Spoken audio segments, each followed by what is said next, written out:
So, on to the second chapter. Where we left the children, they were just tumbling out of the air. Now we're on to the green dark. Fred wondered as he ran if he was dead, but he thought death would surely be quieter. The roar of the flames and his own blood vibrated through his hands and feet. The night was black. He tried to heave in breath to shout for help as he ran, but his throat was too dry and ashy to yell. He jabbed his finger into the back of his tongue to summon up spit. "Is anybody there? Help! Fire!" he shouted. The fire called back in response. A tree behind him sent up a fountain of flames. There was a rumble of thunder. Nothing else replied. A burning branch cracked, spat red, and fell in a cascade of sparks. Fred leapt away, stumbling backwards into the dark and smacking his head against something hard. The branch landed exactly where he had been standing seconds before. He swallowed the bile that rose in his throat and began to run again, faster and wilder. Something landed on his chin and he ducked, smacking at his face. It was only a raindrop. The rain came suddenly and hard. It turned the soot and sweat on his hands to something like tar, but it began to quench the fire. Fred slowed his run to a jog, then to a stop. Gasping, choking, he looked back the way he had come. The little aeroplane was in the trees. It was smoking, sending up clouds of white and grey into the night sky. He stared around, dizzy and desperate, but he couldn't see or hear a single human. Only the fern-like plants growing around his ankles, and the trees reaching hundreds of feet. Up in the sky...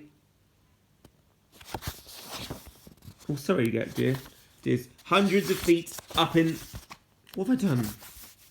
Hundreds of feet up in the sky, and the panicked dive and shriek of birds. He shook his head hard, trying to banish the shipwreck roar in his ears. The hair on his arms was singed and smelled of eggs. He put his hand to his forehead. His eyebrow had charred and part of it came away on his fingers. He wiped his eyebrow on the sleeve of his shirt. Fred looked down at himself. One leg of his trousers was ripped all the way up to the pockets, but none of his bones felt broken. There was vicious pain, though, in his back and neck, and it made his arms and legs feel far off and foreign. A voice came suddenly from the dark. "Who's there? Get away from us!" Fred spun round, his ears still buzzing. He grabbed a rock from the ground and hurled it in the direction of the voice. He ducked behind a tree and crouched on his haunches, poised to jump or run. His heart sounded like a one-man band. He tried not to exhale. The voice said, "For God's sake, don't throw things." It was a girl's voice. Fred looked out from behind the tree.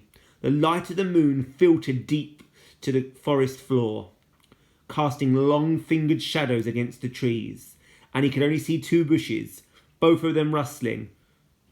"Who is it? Who's there?" The voice came from the second bush.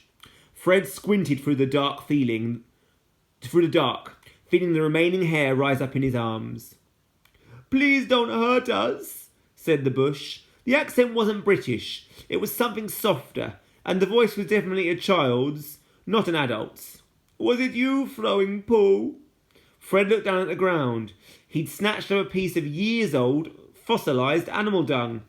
"Oh," he said, "yes." He was becoming accustomed to the dark and could see the shine of eyes peering out from the grey-green gloom of the undergrowth. "Are you from the plane? Are you hurt?" "Yes, we're hurt. We fell out of the sky," said one bush, as the other said, "No, not badly." "You can come out," said Fred. "It's only me here." The second bush parted. Fred's heart gave a great leap. Both the girl and her brother were covered in scratches and burns and ash, which had mixed with rain and sweat and made a kind of paste on their faces. But they were alive. He was not alone.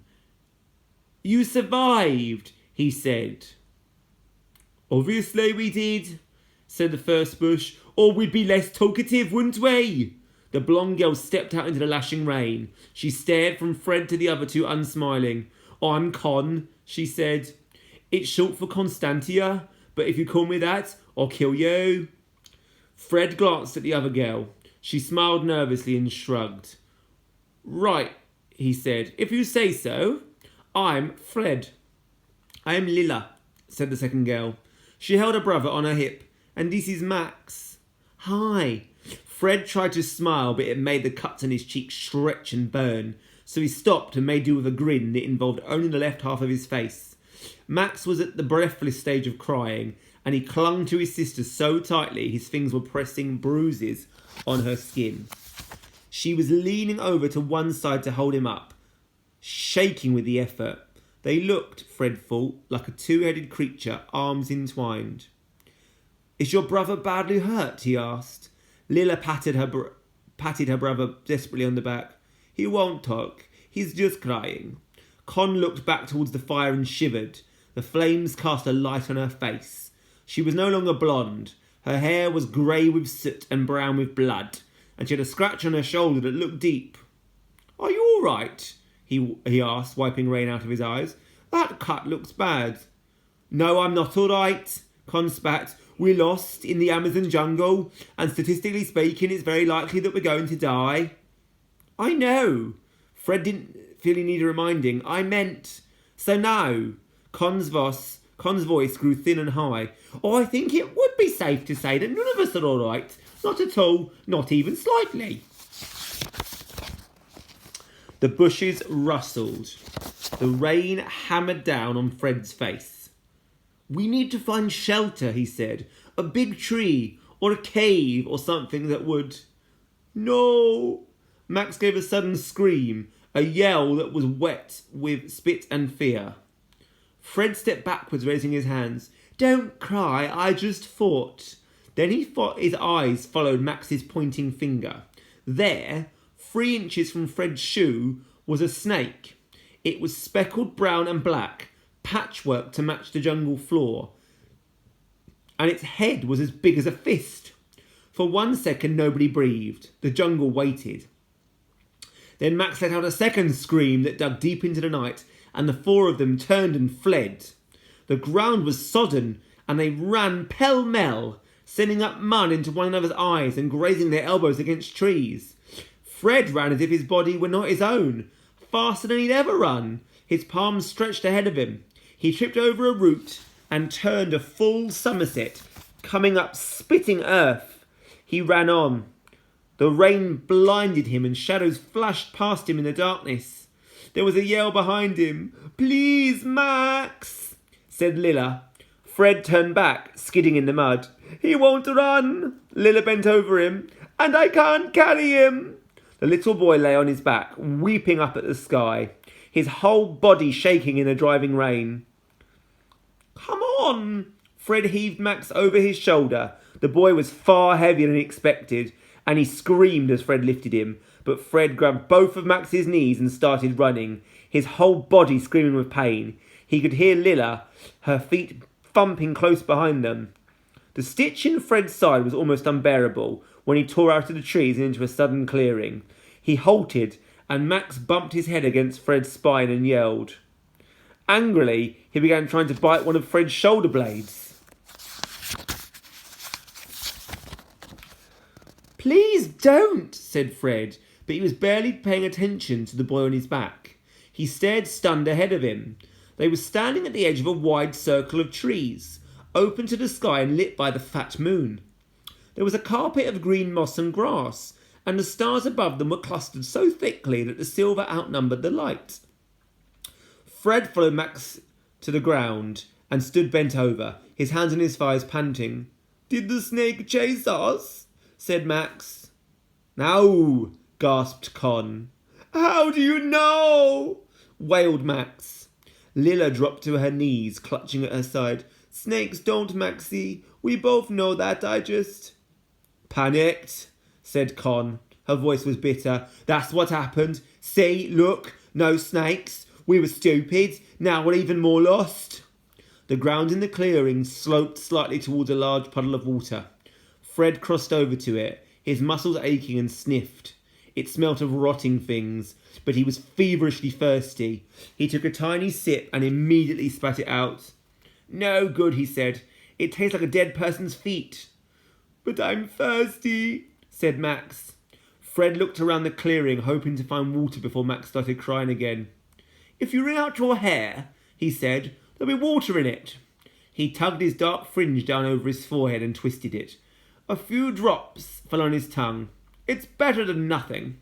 Max chewed on his hair for a second and scrunched his eyes closed. "I'm scared," he said. It was said without whining. A simple matter of fact. Somehow it was worse than the tears. Fred thought. "I know," Lila said softly. "We all are, Maxie." She crossed to her brother and pulled him close to her. His small bony fingers closed over a burn on her wrist, but she didn't brush him away. She began to whisper in his ear in Portuguese. Something soft, almost a song, a lullaby. They were both shaking slightly. Fred swallowed. "All this will look less bad in the morning," he said. "Will it?" said Con. There was bite to the question. "Will it really?" "It can't look much worse," he said.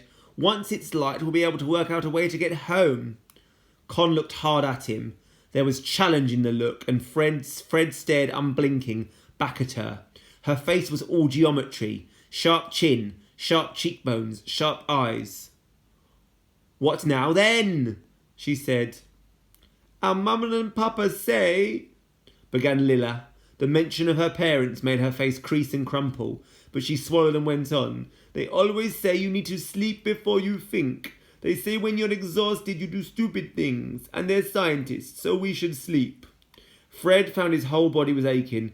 "Good, fine, let's sleep." He lay down on his side in the wet grass. His clothes were soaked through, but the air was warm.